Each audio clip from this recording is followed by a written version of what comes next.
I like, I mean, this is obviously a very stressful start, but this sort of like blocky art style is really cool. I wish I was more knowledgeable about like various art styles and stuff like that, because I'm such a big appreciator of like art because I can't do it. That like I wish that I could look at something and be like, oh, like that's this art style or whatever. I'm a big fan of like how like clunky this looks in a good way. My darling Ira! Already knew her life story was already super sad.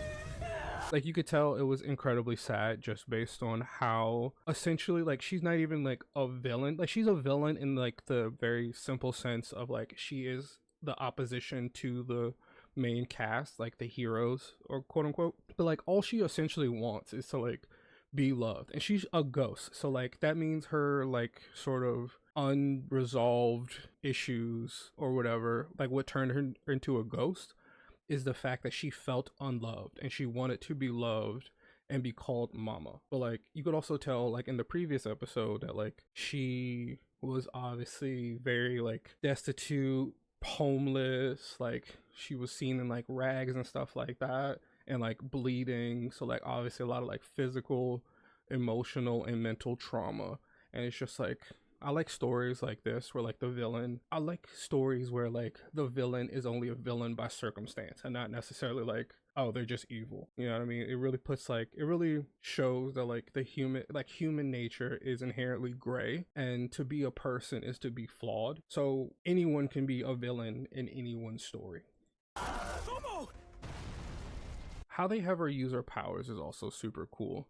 Like typically in like anime when like a character has like hair powers, it's kind of lame, but she uses it as like not only like tentacles but like in this very like expansive and like it's very defensive and also offensive, and it's also just like very visually cool. Like look at all like the sort of spider web-esque nature of it up top in the rafters. But also, sorry, Momo. Give her to me. Like, look how cool that Shrimp is. Willy boy. Wait, did she say Shrimp Willy? Give her to me. You Shrimp Willy boy. Oh, damn. That was cold. Well, now you got to kill her. Now she is actually the villain. She called you Little Dick. I don't mind. Ooh, get this bitch a pedicure. Here. I will Ooh, and a eat Tic Tac. you up. Hurry! Go all out! You still got a full charge! Wait, why doesn't Momo use her? Well, I guess she doesn't have enough control over powers and like an intricate, like refined level to like make them small enough to uncover. Never mind. I answered my own question.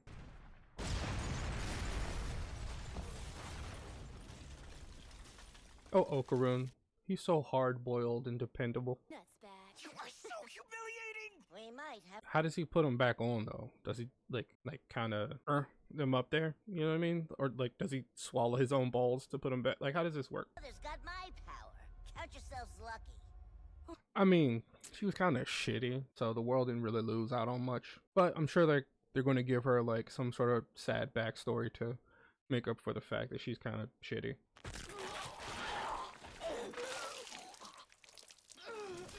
No, I can't eat anyone. That just made me incredibly sad. Like, oh, like this ghost person thing.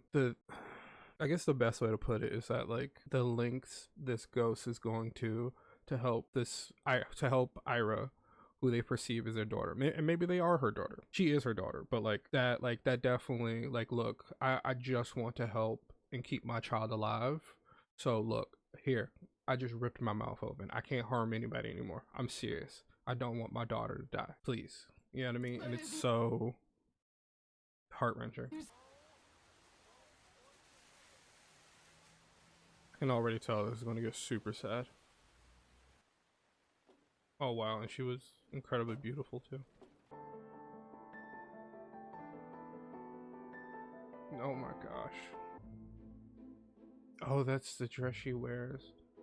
To go from like a beautiful woman to like this grotesque monster is it adds another level to how heartbreaking it is, but also like just this sequence alone of seeing like her backstory. If you can watch this woman work multiple jobs and still have to do sex work, not out of choice but necessity, and still think like, oh, like like all this like bullshit about like unskilled labor.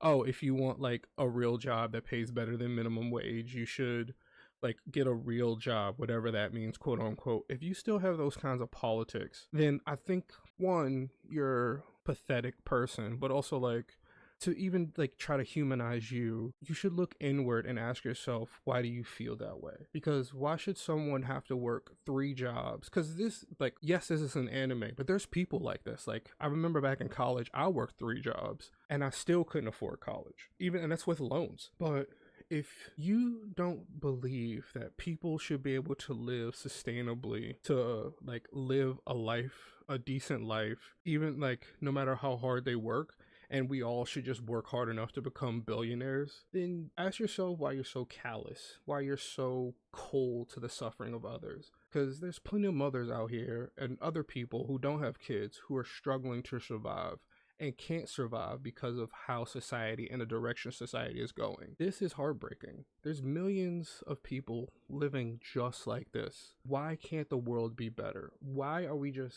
satisfied? Not satisfied. Why are we, I guess the best way to put it, content with the fact that like there's just a plethora of us that are just going to suffer. But it's okay that like the large majority of us are suffering. The large majority of us are suffering because someday I'll be a millionaire. So I'm completely okay with everyone suffering because someday I'll be big. So like we shouldn't make life better for everybody or more equal. You know what I mean? It's just like, whatever.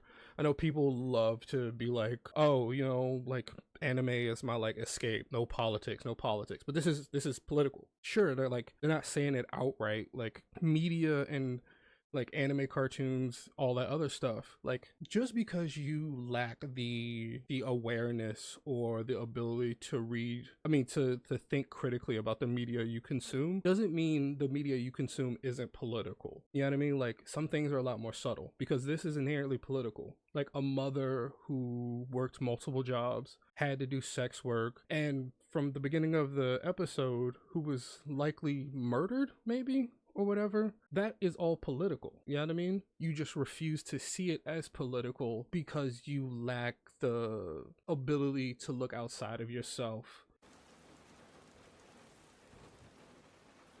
Fucking horrific. Jesus. I don't have the vocabulary to describe how horrific this is.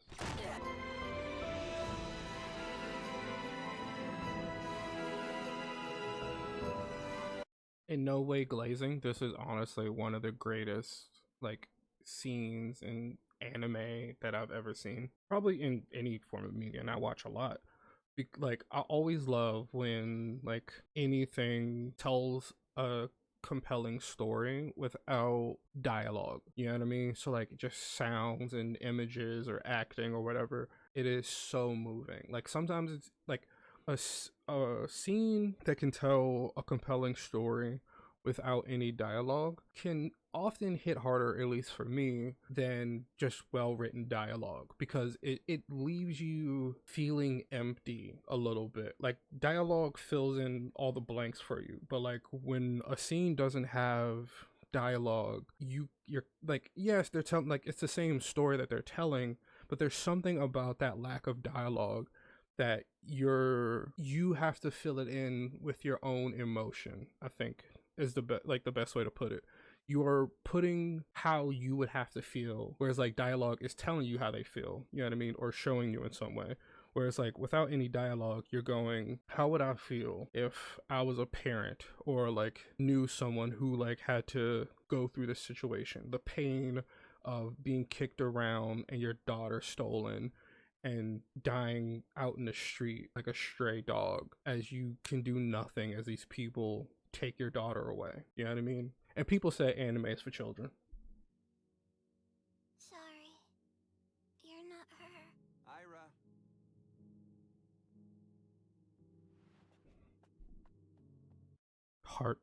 Heartbreaking. There's no words to just how horrible that must feel. Fucking cinema. Where has my child gone? wait, if she had a dad this entire time, why was she like a single parent? I mean, maybe he didn't know, but like, ugh, that's so sad. And my rage and sorrow turned me into a monster. Rightfully I so. must end this. If her existence disappears for good, it won't be nothing to cry over. That's way too harsh. That is so harsh. Oh, I forget the name of the mangaka who writes Dandadan, but this is like, I someday hope that my stories, the writing that I do, because I put in hours into it, but I someday hope that like the stories I write hit this hard, because just like anyone who says anime is for like children or has no depth, show them like this episode, because just to break it down, imagine just being this single mom who has to go through hell and back to support her child, working multiple jobs and being forced into prostitution, essentially, you know, to afford to even give her daughter a semblance of a normal life, is beaten and has her daughter taken away. And like the payment she essentially receives for trying to be a good parent is to be forgotten. Not only forgotten, but a ghost, you know, figuratively and literally. It's heart-wrenching, you know what I mean? I should have been a better mom. You were a great mom. If you were someone else's daughter, you would have been so much happier. You did your best. With me, you were miserable. No. I'm gonna cry. Mommy, I swear.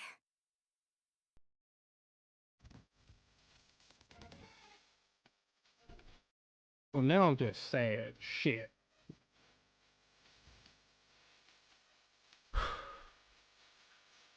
That was heartbreaking. Such a good episode, though. Store. Don't you kiss him, harlot.